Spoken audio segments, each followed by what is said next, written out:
Understanding Bird Attraction, a guide for English language learners. Hello everyone, and welcome to our English language learning series. Today, we're going to explore the phrase, bird attraction.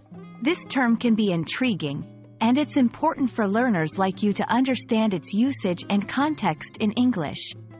So, let's dive into the world of birds and attractions.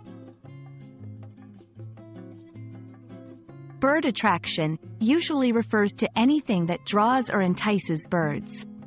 This can be natural or man-made. In nature, bird attractions are often things like flowering plants, trees, or water sources. In human environments, people create bird attractions by setting up bird feeders, bird houses, or bird baths. Understanding this term helps in comprehending conversations about wildlife, nature conservation, or even gardening. To get a better grasp of how bird attraction is used, let's look at some examples. 1. My garden has become a bird attraction since I planted those sunflowers. 2. The new birdhouse on my terrace is now the main bird attraction in the neighborhood. 3. Local parks often serve as bird attractions due to their natural environment and water sources.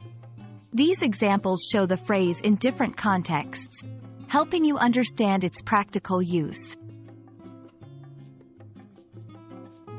Understanding related terms can deepen your knowledge. Here are a few. Bird sanctuary, a protected area for birds to live and breed. Ornithology, the study of birds.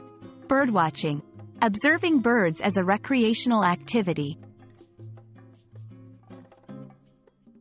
We hope this video has given you a clearer understanding of bird attraction and its usage in English.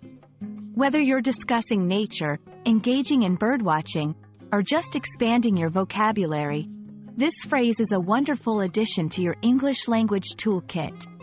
Keep practicing, and you'll be an English pro in no time.